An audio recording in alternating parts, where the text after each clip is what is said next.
Coming up this week, off-screen, Simon Pegg gets godlike powers in absolutely anything. Adam Sandler takes on an 8-bit alien invasion in Pixels. Amy Schumer deals with commitment issues in Trainwreck.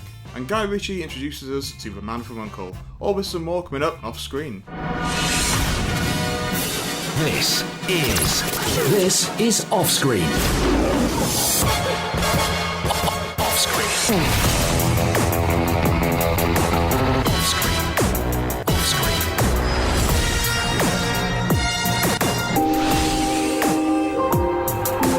With the latest film news and reviews, this is OffScreen, the on-screen radio show.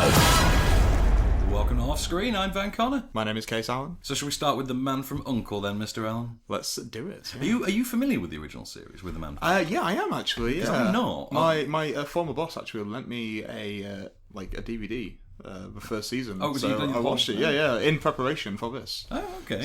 So really good. Yeah, and I think the film kind of nails the tone, kind of modernises it a little bit. Yeah. Right. So, okay, for those who are unfamiliar, this is Guy Ritchie's, writing and directing job. He has rebooted The Man From U.N.C.L.E. He has got Henry Cavill, Armie Hammer, and Alicia Vikander as the central trio, and then you've got a cast which includes Jared Harris, Hugh Grant, Elizabeth Debicki. And who else is in there that I'm forgetting? I feel like I'm forgetting someone, but never mind, we'll get to them. So, basic plot, it is the height of the Cold War, it is the early 60s. You have an American spy, Napoleon Solo, which is the greatest name Such a good name. And then you've got the Russian spy, the KGB agent played by Armie Hammer, who is Ilya Powell, I was saying? Kuryenko. They call him Powell at one point. They call him Red Powell. That's kind of like his... That's it. And they are forced, to team up from opposite sides of the Berlin Wall to take on a new threat in the form of a missing scientist who may or may not have discovered a way to weaponize uranium and give nuclear capabilities to, nefarious bad guys. Here's a clip. Soviet architect traveling to Rome would never dress his woman in the clothes you tried to put her in. You tried to dress her like someone on your side thinks someone dressed behind the Iron Curtain. She's from behind the Iron Curtain. That doesn't mean she wants to bring it with her. We need 2 purses, please. And every day in clutch. And grab that belt. No, not the Dior, the Rabanne. You can't put a Paco Rabanne belt on a Batuu. She's not going to wear Batuu. What's wrong with the Batuu? Nothing. If you're fat, the Dior goes with the Rabanne. It won't match. It doesn't have to match. Armie Hammer and Henry Cavill discussing the finer points of women's wardrobes, which is not something I ever thought I'd see. It's one of the funny parts of the film as well. It's very funny, isn't it? So, and that's the thing, it is a very funny film. It's very tongue-in-cheek. It is very tongue-in-cheek, but a lot of the comedy seems to come from the interpersonal stuff rather than the out-and-out action stuff. So yeah, definitely. So, for instance, because obviously the logical comparison point with this is Kingsman. You kind of have to compare it to Kingsman. Yeah, especially coming out this year as well. I know, this year, and that was Matthew Vaughn, who is Guy Ritchie's former collaborator. It's a strange. very weird little thing, isn't it? So, on the casting front, how did you find this one? I found it really, really well cast. It's been one of those films that's been in development hell for years and years. It had, hasn't it? Yeah, George Clooney was attached to be Solo at one point. Ryan Gosling was attached. And Henry Cavill, I think, is... He's really kind neat of fit, yeah. I mean, Henry Cavill's having a lot of fun with it. In fact, they're all having fun. The central trio are having a lot of fun. So Armie Hammer, you can tell, is loving the hell out of this. He loves doing that dodgy Russian. He loves doing this voice. He does slip out of it a couple of times, but it weirdly works. But Henry Cavill has got so much swagger to him. Yeah. Well, this is a man who was considered for Bruce Wayne and James Bond. And then became Soups. So I think it's fine to have him being Although I have to point out, in 2015, there is something slightly disappointing with the idea that neither Superman nor the Lone Ranger have anywhere near the screen presence of the until recently unknown Swedish actress who, for me, walks away with this film because she's brilliant. Yeah. The worst thing about her being in this film is probably now we'll never get to see her in a remake of The Avengers as Emma Peel, which would be my dream casting. I would have Rebecca Ferguson. You'd have Rebecca Ferguson? Yeah. I don't know. I'd go with Vikander because she's got that young... I do like Vikander. She is so good in this. She has such screen presence. She is an old school star with a bit of modern Euro appeal. She's got a lot of sass about her. She's got some sass. Yeah. And so, anyway, Guy Ritchie's direction. I love it. I love it in this film. Yeah. It is that direction as well that you have seen this evolve so recently as well, because it feels like Lock, Stock was only 5 or so years ago. Yeah, some like the edits and stuff. It is. It's like you've seen that style that begins with Lock, Stock, and it's grown through, for instance, the likes of Snatch, which is where he really amped it up. Yeah. And then he sort of lulled a bit and came back with Sherlock Holmes, where he went full Hollywood. Yeah. And but now it works with this. I feel like he's taken what he's learned from Sherlock Holmes, and now it's been kind of like sheen. It's Britishized. It's Britishized. As it were. And it's a strangely British film, isn't it? As well? I can't wait to see what he does with King Arthur next. That is the next thing as well. I'd say the worst thing about it is it's come out in the same year as Kingsman, but that's not its fault. It's the year of spies. It is the year of spies. I mean, people are going to say the worst thing about Kingsman has come out the same year as Spectre. Yes, there is that. So we've got Spectre to come as well. I don't think it's got the rollicking momentum of Kingsman, but it is in its own. I think it's got the sexy, stylish, fun side of it down better than Kingsman. It's a different kind of flick, really. It does. It succeeds in the areas that Kingsman didn't, and vice versa. And it's weird because the two films make up one collective. Yeah, sort of. I would love to watch it like a double bill. I could see it happen. That'd be great. It's so fantastically like stylized. Just from like the opening credits with the red and black. Very much so. Incredible. And Hugh Grant. And did you ever think we'd live to see a day in which Hugh Grant appearing on screen was met with cheers? Cloud Atlas. Let's not go there. No. On to the film news then. So shall we have a look at what's going on in Le World of Cine this week? Le World of Cine. So, we've got the Dolph Lundgren news. We've got to talk about this. Oh, my goodness. Dolph Lundgren is the new kindergarten cop. He is going to be in the direct-to-DVD sequel. Of course it's direct-to-DVD. Well, that's the thing. Is it still direct-to-DVD in this day and age? Is it just straight online? I call it VOD. I call it VOD now. Times have changed now. He's in the VOD sequel to Kindergarten Cop. Is it going to be Kindergarten Cop 2? Kindergarten Cop gonna have some First Grade. It's got to have some kind of subtitle. It's got to be first grade or Kindergarten Cop, Graduation Day. They've released what the plot is, but I can't. It was that forgettable. I can't talk about it. Okay. A spokesperson for HBO has confirmed that early discussions are underway to bring back Deadwood to the big screen, which I never saw. So I never did. I never saw it. But it's only like 36 episodes long, so you can bash out on a weekend. The thing for me, I've seen clips of it. I'm like, why am I not watching that? It's awesome. I love that Hulk. I love John Hawkes. I love him. Actually, I'm a big Timothy Oliphant fan. Fantastic, and Fantastic. Yeah, see, we watch. This is the problem with two nerds who watch the same thing. So we both get that Kevin Smith reference. Yeah. Fantastic. Neighbours 2: Sorority Rising. Yeah, not a fan of that subtitle. Not a fan of that subtitle. No. We've got all the cast back. We had Zac Efron as announced coming back, Seth Rogen, Rose Byrne. Dave Franco. Dave Franco has now been confirmed as coming back as well, which I'm quite happy about. Dave Franco. I like Dave Franco. I like Dave Franco. I'm not a big fan of Chloe Moretz being like the leader of a female. I don't know. I think there are enough women in the world who despise Chloe Moretz that if you cast her as the villain in this kind of film... If she's going to be the out-and-out villain... 30 Rock style. I think it's going to be like when she was in 30 Rock. Oh, when she's Donaghy's nemesis. Yeah, I think that kind of worked. But I think since then, her annoyance factor has just been... In fact, get Alec Baldwin in as Rose Byrne's dad. Yes, please. Yeah. I want Alec Baldwin in every film. Get him to do his Mission Impossible voice. Exactly. Hunt. Now, consider your answer carefully. Where's Hunt? That's how he says Hunt. He's just because it sounds like another word, and it's very unfortunate. Right, Zach Galifianakis. I love this news. I love this news. Because this film is shaping up to be so good. Yeah. So Zach Galifianakis has been cast as the voice of the Joker for the Lego Batman movie, which is going to star Will Arnett as Batman in his Lego movie spin-off, and Michael Cera as Robin. Yeah. And can we please get Neil Patrick Harris as Nightwing now? Please. That'd be incredible. So good. He has done Nightwing before. He's done a couple of things for the Batman series, like the animated series. Well, he was... Music Meister? I think he's done The Flash as well in one of them. Yeah. And he just Dude's got a good voice for animation, hasn't he? So, Mark Wahlberg as well. Mark Wahlberg's got a new role. He's going to be in an upcoming cop comedy. You know, the kind of genre he's not done before. Never, no. It wasn't in the other guys, was he? No, I believe it was somebody else. Matt Damon. That was Donnie Wahlberg. That was Donnie Wahlberg was in. Somebody give Donnie Wahlberg a film. Well, you say that. Donnie Wahlberg has a more stable career than Mark Wahlberg if you count the TV show. So, But so Mark Wahlberg is going to start in a movie called Partners about an LAPD cop who sleeps with someone he's then assigned as a partner.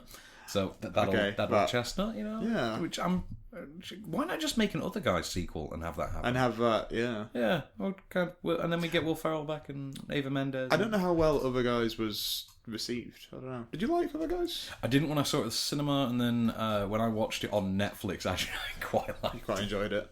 But I think it's, you know what, it's a grower, not a shower. That's how I describe it. On to Pixels then, Mr. Allen, which is this was kind of midweek big release. It was out on Wednesday, yeah. Okay, so Pixels, which if you're not familiar with, it's the exact plot of the Futurama episode, well, Futurama short, Raiders of the Lost Arcade, in which aliens... Which is great. It is great, and although I think it was Wilson who said, if you could do it in 7 minutes, why do you need a nearly 2-hour film to do it? I think that perfectly sums it up. It kind of sums it up. Although, there's been a lot of snootiness around the film. There doesn't need to be. The film is perfectly fine. Right, so this is basically a probe. One of our video probes has been shot into space in the 80s, containing, amongst its recordings, footage of a video game arcade championship. Aliens have misinterpreted this as a challenge, have manufactured their own versions of 8-bit video game characters, and have sent them to Earth as their competitors. And they are challenging the human race to a war of video games, effectively, only they misinterpret what video games are. As a solution, the President, a.k.a. Kevin James... A.k.a. King of Queens. King of Queens. King of Queens to President of Queens. Enlists the help of his best friend, Adam Sandler, who's a former childhood video game champion, and their merry band to fight for the human race. Here's a clip. In exchange for helping us, I will personally speak to the parole board about reducing your sentence. Pass. Pass? That deal don't work for Eddie Plant. You want the Fire Blaster's help, he has some demands. Demands? I want an island. You're not getting an island. Then I want a full pardon. I want to get out of here for good. And after I do, I don't want to pay no taxes, like forever. And lastly, I want you to set up a romantic rendezvous between me, Serena Williams, and Martha Stewart in the Lincoln bedroom.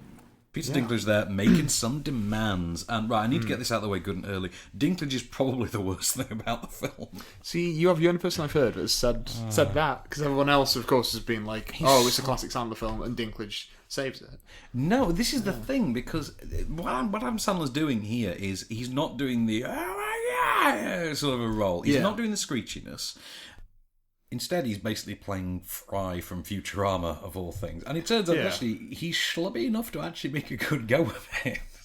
You consider Adam Sandler's natural personality, it kind of works. Yeah. You've got Josh Gad, who's doing that sort of... Just shouting, from what I've seen of the trailer. Well, I like him, he just works. Yeah. Although he is kind of, by doing the shouty thing that Sandler normally does, he kind of proves that he's actually funnier than Adam Sandler ever was. Which, it kind of tells you what you need to know.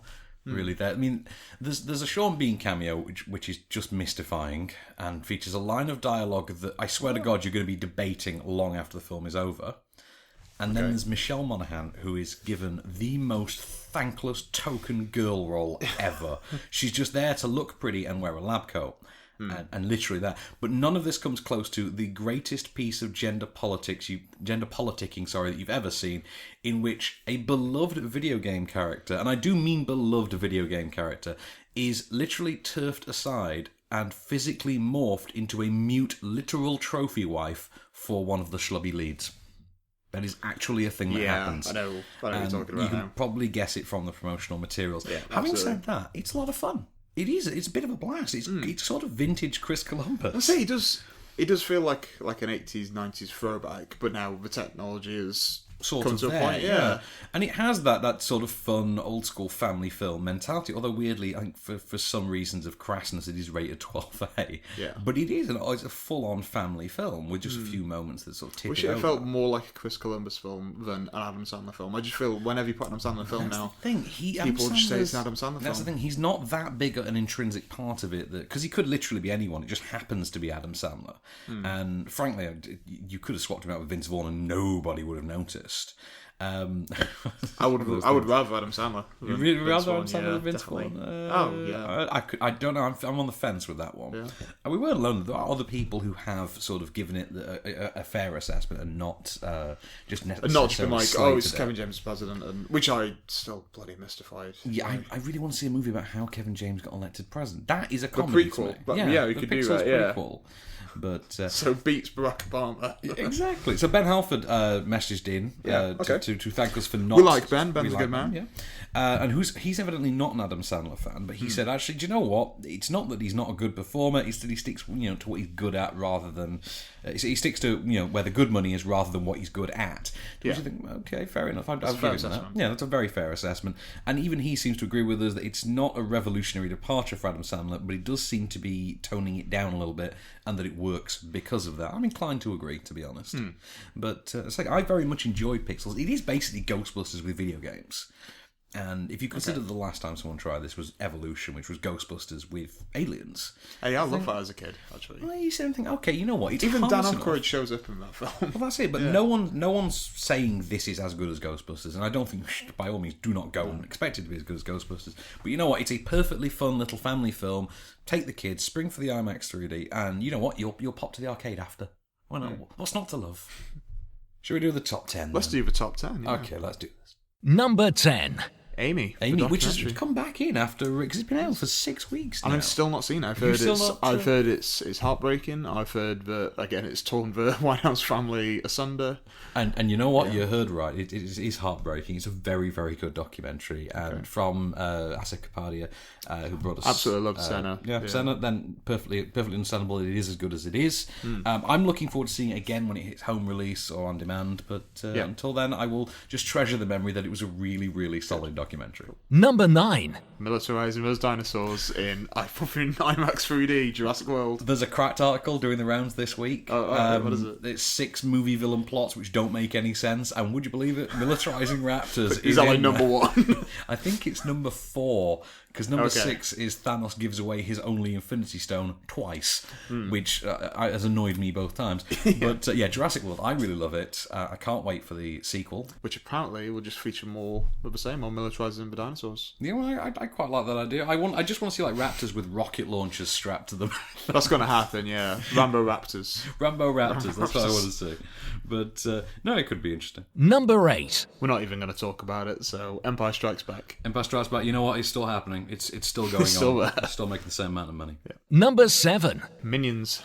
Right, you've still not seen this one, I take it? No. Well, I like it. It's fun. It's flimsy. I will watch it for you at some point. You should. Yeah. So you should. I might try this week. I say try if there's absolutely nothing else at all. Do or do not. There is no But try. there's no try. Did you learn nothing from Secret Cinema's Empire Strikes Back? We said we weren't going to talk about Empire Strikes Back. Sorry. Fight Club rules. Yeah. Number 6. Ant-Man.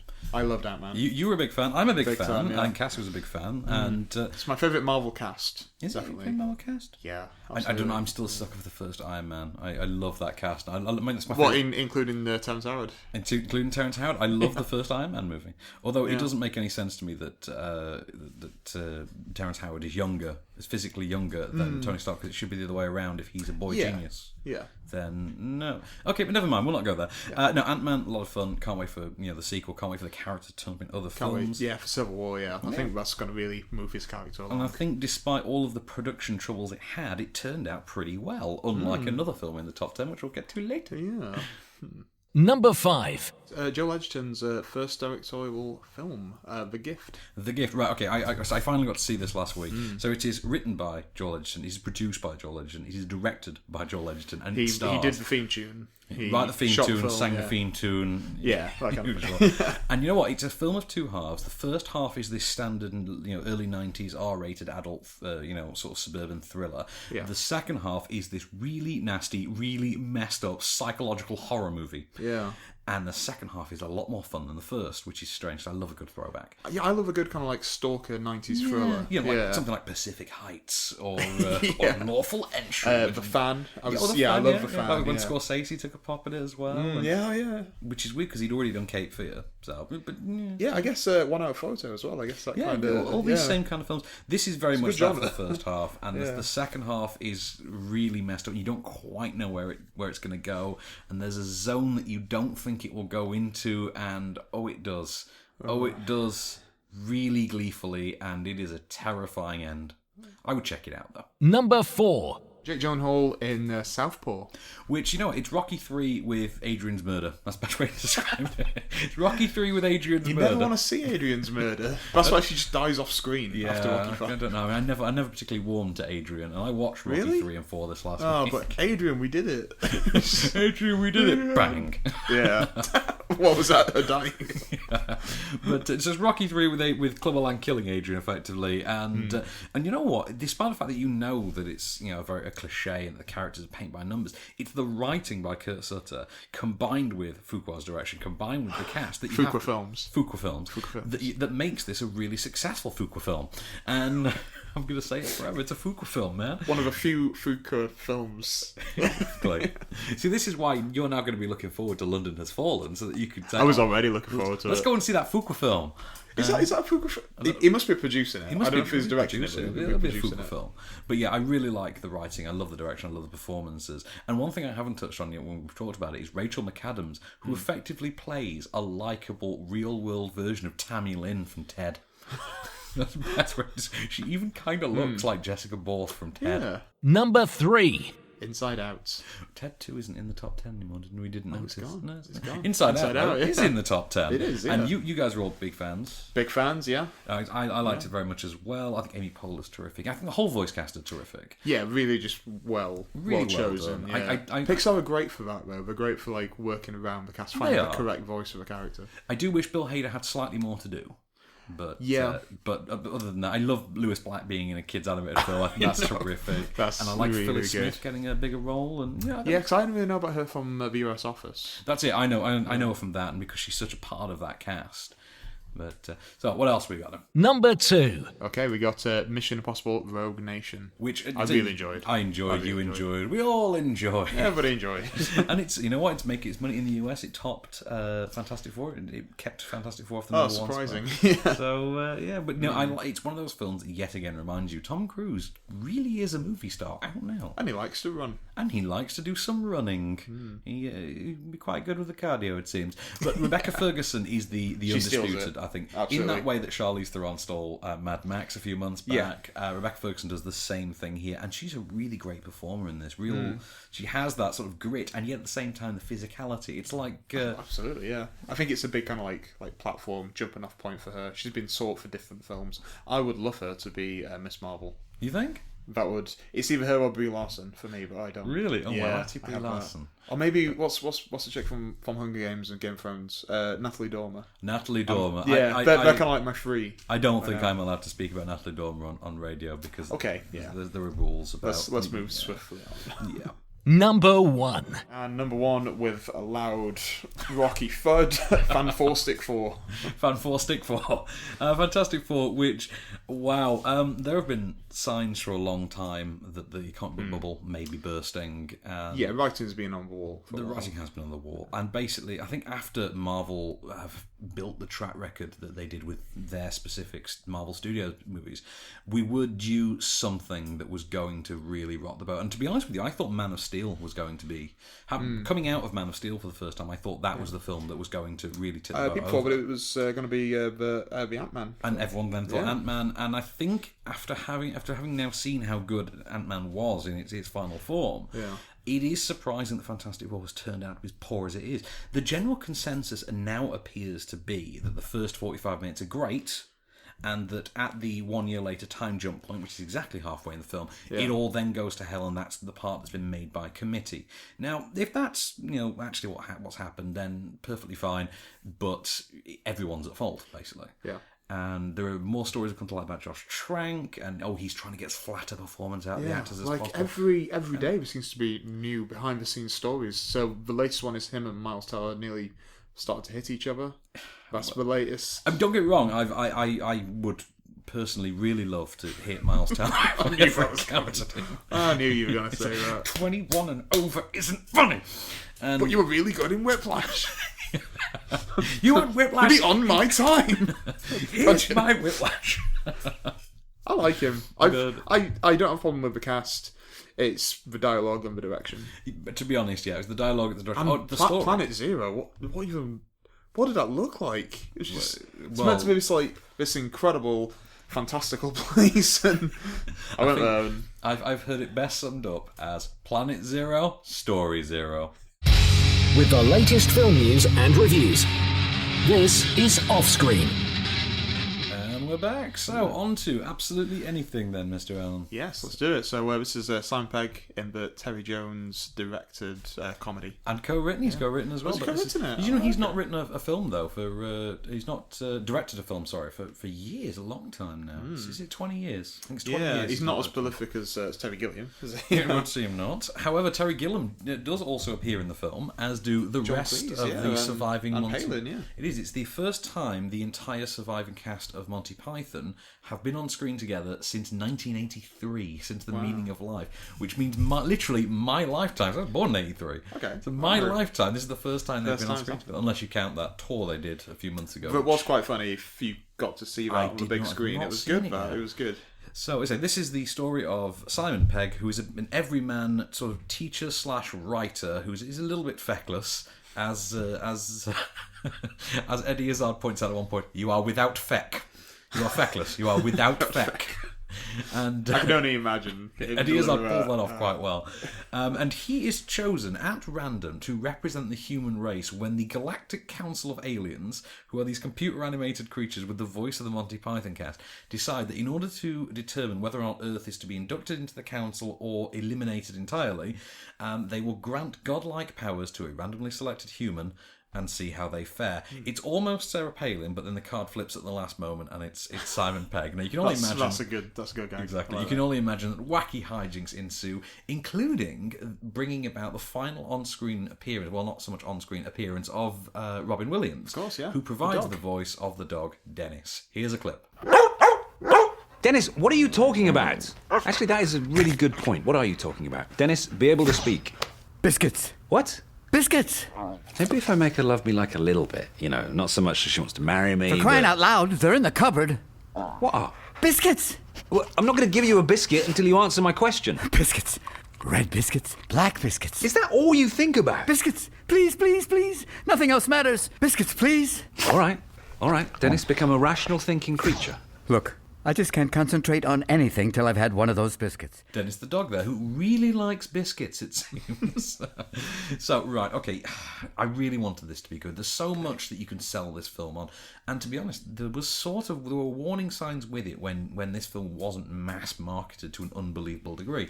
You've got the Monty Python element. You've got the Robin Williams' You've got the Robin Williams on-screen element. performance. You've got those two elements in tandem. Yeah. It's a year this week since Robin Williams died. Of course, as yeah. well. And so you think, okay, maybe that was intentional as to why they've released it that week. In which case, why not make more of a celebration of Robin Williams out of it? And then you see the film and you realise why. It's not particularly very good. It's very, very average at best. And Simon Pegg is just doing the Simon Pegg thing again. Is there an actor less deserving of a leading role career than Simon Pegg? I mean, short of his collaborations with Edgar Wright, he has no real sort of... He has nothing As a to lead, give. yeah. As a lead. You look at films like Big Nothing and How to Make Friends and Alienate People, and I think there was only The Fantastic Fear of Everything, which was any good, really. Yeah, I do know what you're saying. Yeah. I watched Hector Search for Happiness recently. Yeah, he's not a lead at not all. really. He is a supporting character. I would say he's good as like a co-lead. That's like it. You say. Co-lead or- part of a yeah. big ensemble, like the Mission Impossible films. Exactly. The Mission Impossible Where- works because he is the sidekick and that is part Well, of he's the not quite ensemble. That's supporting. fine. He is quite. Yeah, it's an especially the last ensemble, one. Yeah. And that works fine, but this does nothing to further that agenda whatsoever. And you've got a supporting cast who don't really seem to fare much better. You've got Kate Beckinsale, who's recycling both her performance and her role from Click. You've got Sanjeev Bhaskar, who's doing the token best friend role, which is, you start thinking, so Nick Frost was presumably busy this day. Yeah. And it's just really... Oh, and then there's Rob Riggle. Rob Riggle turns up as a US Army colonel for some reason. Rob Riggle was in the US Army. I know he was in the US Army, but you do find yourself wondering, like, what is the need in this plot other than to provide a third act resolution? And maybe sell it to Americans? I don't know. But it doesn't quite work. And then you've got a brilliant supporting cast, a brilliant sort of who's who of cameos, not supporting, cameo cast, which is Joanna Lumley, Eddie Izzard, Mira Sayal, and they don't fare much better. Eddie Izzard gets the best moments in the film, but we are talking about literally 2 or 3 moments. I mean, hence the you are feckless, you are without feck sort of a moment. That's a good line. So what you left with is a film that just isn't really funny. It's got like 4 or 5. Yeah, it's 4 or 5 good laughs. The Robin Williams as Dennis the dog thing, that stays. Does that work? That stays relatively funny throughout. That stays as funny as you think it is from the trailer. But it is. I mean, I'd say as well, for a film rated 12A, this has so many F-bombs in it. It's got a dirty mouth. It has a really... And you're still thinking, what, were the BBFC on holiday that day? Is this some intern who's manning the only intern left man in the office who's rated this? Because what? I mean, there were children in the screening I was in. Okay. And that's the problem as well, because it betrays its principle of being this great sort of all-round surrealistic family fun adventure movie, which it really could have been. It could have filled that void of films like Drop Dead Fred that we used to get in the early 90s, a surrealistic sort of fantasy in the real. We are severely lacking those kind of films. We are lacking those kind of films. Absolutely. And because everything's 12A now, we live in this culture that lacks PG films, which is what this should have been. And it's just not as funny as you want it to be. And it's very, very average as a result. And it's the kind of film that, back when we had DVD shelves, when we had Blockbuster branches, you could understand this film would find its audience. It's a Friday night, you get it. You've gone to Domino's, pick up a DVD on the way home kind of thing. It was that sort of film, and you'd forget about it by, the next day when you returned it. You probably wouldn't even remember which DVD you were returning, that kind of film. You could literally retitle this, Resume Watching. And that would fit just as well, because that's the only way you'd remember what it is, because every time you selected it, you would, resume watching. Because you're watching it in 6 parts while you're doing other things. Yeah. It's just not a very good film, and it has literally galactic potential. But literally galactic potential, all wasted. Some film news then, Mr. Allen, to keep us going. So that's a little bit more. We did have film news, and then my iPad's decided to die on us for some reason. Okay. So is it come back to life? It has come back to life. Oh, Scorsese and DiCaprio are teaming up again. Oh yeah, for number 6, I have heard about this. This is The Devil in the White City, which is going to be the story of. That's such a Scorsese title, isn't it? Yeah, but this is going to be the story of the first serial killer. To which you think, oh, DiCaprio, please tell me you're the killer. Please tell me. That would be awesome. Because they make a good pair, those two. Well, yeah, definitely. They really do. I mean, it'll never win an Oscar. We'll see. I don't know. I'm waiting for The Revenant to come out. I'd say something. DiCaprio is going to be like Scorsese himself, which is he's just going to get to a certain decade in his career where they're like, give him. He's going to make something like The Departed, where it's going to be really good, but it's not going to be like Goodfellas or It's going to be like 2045's equivalent of Blood Diamond, and everyone's just like, just give DiCaprio an Oscar. That accent was kind of okay. It was okay. We'll tolerate it, but he needs an Oscar. Enough. It's him and Meryl Streep every year now. He's one of us could become like this generation's Peter O'Toole, isn't he? It's true, but Leonardo DiCaprio is Meryl Streep, but he never wins. That's basically it. He nominated every time, never Always wins. Bridesmaid. Yeah. So, Aaron Eckhart has a new job. Have you heard this one? I have not. Aaron Eckhart has joined Tom Hanks in the Clint Eastwood Miracle on the Hudson movie. Yeah. So he's the Sully movie. Sully, yeah. Captain Sully. Because Tom Hanks just needs to be every single captain. This is it, yeah. But, I am the captain now. That's the rule. I'd love Aaron Eckhart to say that. I want Aaron Eckhart. Yeah, Aaron Eckhart. Oh, that'd be so good. That would be great. I like Aaron Eckhart, man. Tom, I'm the captain now. I'm not Tom Jane. Because that must be the worst part of Aaron Eckhart's life, telling people that he isn't Thomas Jane. Mortal Kombat. You know that movie's coming? You know the reboot of Mortal Kombat? Reboot of Mortal Kombat now? Did you ever see Mortal Kombat Legacy? Yeah, I had that misfortune. Did you? I liked that. That was a really interesting sort of reimagining of the Mortal Kombat universe, kind of set it in the modern world. And, it's now going to be made into a big screen movie. It was going to be made by the guy behind the web series, but he has stepped aside now, and he's allowing James Wan to produce it. So, James Wan of the busy schedule. Yeah, because he has just so many. He's got Aquaman now. He's directing Aquaman. That's his next big job. Yeah, he has. I mean, he seems to have come out. He came from low budget horror, and he's really cleaning house. Yeah, and he's really. If you've got to start with anything, the first Saw is a pretty good jumping off point. Yeah, you got to give him that. It was such a good little film for Saw. It changed a lot of. It is strange to parts think of the genre, of the change of direction the whole genre got because of that one movie. But then another 6 Saw films later, you're just like, come on, man. See, Saw was good, and I think Hostel came along and kind of ruined it for everyone. Yeah, well, it's just Eli Roth. And It gave us Eli Roth, and nobody's grateful for having Eli Roth. Except the one person who likes film Knock Knock. Yes, the one person who likes Knock Knock, exactly. Oh, Tom Hardy is going to produce and star in 100 Bullets, which is the adaptation of the noir comic. Yeah. That one could be quite interesting as well. Good, yeah. And, Zac Efron again. Zac Efron is now officially going to... He's in talks, to star with Dwayne Johnson in an R-rated comedic reboot of Baywatch. To which you think, okay, you know what? If you can make 21 and 22 Jump Street work, why couldn't you do Baywatch with Dwayne Johnson? Yeah. This could be awesome. It's going to do really, really well. It's going to make the money, isn't it? It's got those two in it. Have they announced who's going to be making it? Who's going to direct it yet? I don't think they have. As far as I know, I don't Probably think going to be Brad Payton, isn't it? Dwayne Johnson's involved. Brad Payton? Yeah, exactly. That could work. That's it. Or who's the guy that did the second G.I. Joe? John M. Chu. Oh, yeah. G.I. Joe 2. Get Chu. Yeah. John Chu, G.I. Joe 2. There we are. Well, we've been looking forward to this one, as you know. Yeah, since like last week when we saw it. Well, in my case, a couple of months. You saw it a while ago. Oh, you lucky guy. No, not lucky, because imagine seeing a film that you really, really love, but you you weren't can't allowed to yeah. talk about it for months. I got to write the review like the week after. Okay. That was fine, but you know.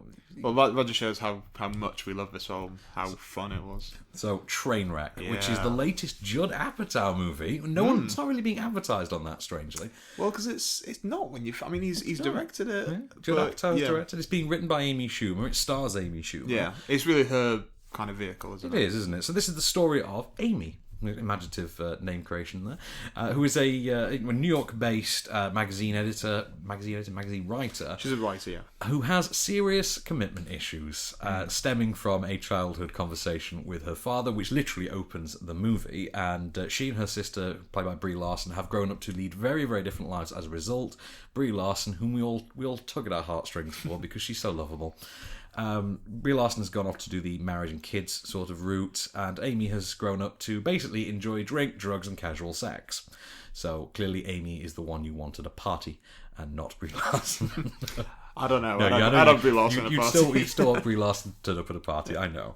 But all of this quickly finds itself upended when Amy encounters a sports doctor played by Bill Hader, whom she's interviewing for a magazine article, and the pair begin what Amy sees as a casual relationship at first, but soon has to reassess her sort of commitment-free lifestyle as the relationship becomes more and more serious. Here is a clip of the morning after, effectively, when Dr. Hader is phoning Amy. Oh my god, he's calling. Why would he call? You guys just had sex. It's probably a mistake. It's a mistake. He's butt dialing you. Hello? Oh, hey there, it's Aaron. Oh, this is Amy. I think you butt dialed me. No, I dialed you with my fingers. What'd she say? Shh. He called me on purpose. Hang up. He's obviously like sick or something. Please. Yeah, what's up? I was calling to say I had a really good time last night. I was wondering if you wanted to, hang out again. Will you say that again, please? I was wondering if I could see you again. You know what? I'm gonna call the police. So you and I are both Bill Hader fans, as you know. Oh, yeah, yes, big time. And I'm a big Amy Schumer fan. I don't know about you yourself. Well, I've only just started to watch a couple of the clips of her show, Inside Amy Schumer, which is very good. Well, weirdly, you can't repeat even the names of some of the sketches on radio because some really grim ones. I was supposed to say they are good. Her TV work is terrific, I think, and it's what's been referred to as subversive feminism, and it's not hard to see why. Now, that doesn't necessarily translate to the big screen here. No, it's somewhat more dialed down, a little bit more generic, but she has just enough personality to make it a lot of fun. She pulls it off. We laughed ourselves then. So some good times. Yeah. Good times were had by all. Good times had by all, indeed, sir. Yes. So, any favourite aspects of this for you? Because I thought the dialogue was great. I thought Apatow took a step back and directed this sort of very straight without any of his own influence. Yeah, I really enjoyed that. I enjoyed his approach to it. He just let his star kind of work. I really, really like LeBron James. Love John Cena. John Cena makes such a splash in such a small role, and he's great. You know, I loved it. Both of them are really great. He is physically terrifying, especially whilst the first time you see him, first time you properly see him. Yeah, it's It's quite an eyeful, isn't it? We should single out Tilda Swinton as well, who is just She is a unrecognisable and chameleon. yet brilliant. You like texted me after you saw this film, and you were like, "I did not know that she was in this." Yeah, You watched the entire film, laughed at all her parts, didn't know it was her. Well, that's it. I mean, I think Amy Schumer is funnier, for instance, than Lena Dunham, but this is effectively for Amy Schumer what Girls was for Lena Dunham. This is the big breakthrough. This is the big global sort of, this is me, look, I'm here, over here. No, you've not been noticing my other stuff, but hi. But look at this, yeah. And I actually think it's Apatow's best film. I know I'm probably alone in that. I've actually been rewatching some of the Apatows. I remember enjoying Funny People. I rewatched it the other day, and I wasn't too hot on it. And I would say this is definitely up there with like 40-Year-Old Virgin. I would say. I think so. But 40-Year-Old Virgin for me falls apart towards the end as it feels very long. As it becomes more plotty, that falls apart. This sort of works for me because it's consistent throughout. And I gained a whole new respect for the Knicks cheerleading squad as a result of this film. They're athletes, Kase. They're athletes. Yeah. So she's the breakthrough. Amy Schumer is the breakthrough star of the year because of this. And I think the title is almost ironic in and of itself. If you've seen enough of Inside Amy Schumer, the series, there are some sketches that do get sort of recycled for use here in a little bit of a watered down form, but you know what? It's a really funny, really sort of interesting and sort of charming film in a way as well. It's not the film isn't ashamed to be daring when it needs to, which I quite like about it. I like that too. Surprisingly, for a female-driven comedy, it's got a lot of balls. So we should plug the competitions we've got probably again. should. Probably We've got loads of stuff to give away. Loads of stuff. We've still got on there. There's the Everly DVD giveaway, and this is all on OnScreenFilm.com. You go on there. You go on our competitions section. Enter as many times. Enter. Don't tell people that because they actually do it, and I get 6 entries from the same guy named Tim. And listen to me. Don't listen to Ben. It's all a conspiracy. It's all a conspiracy to keep the competition winners down.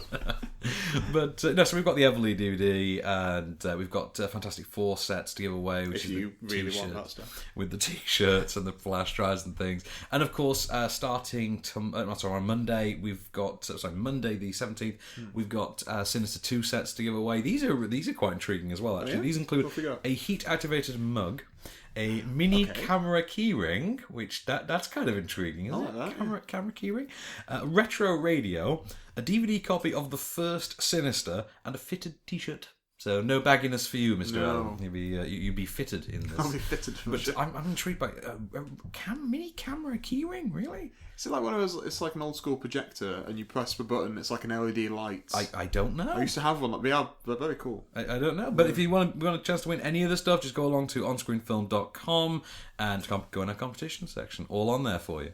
So what we got? So we've got to pick a film of the week at some point. Well, let's say Trainwreck.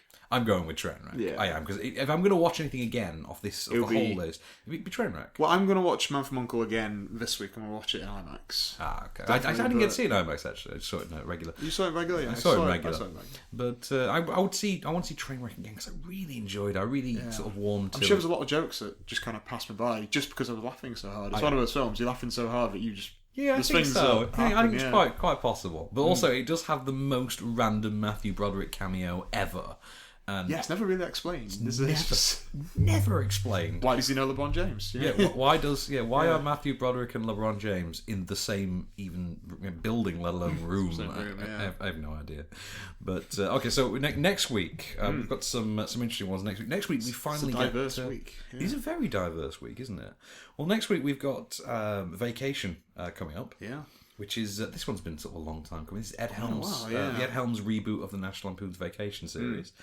We've got Paper Towns, which is the latest John Green adaptation. This is the Cara Delevingne controversial interview sort of a thing. Cassie's giving us the thumbs down. I don't think she likes Cara Delevingne. She's not a fan. Do you not like her eyebrows, or do you just don't like anything? No, nothing.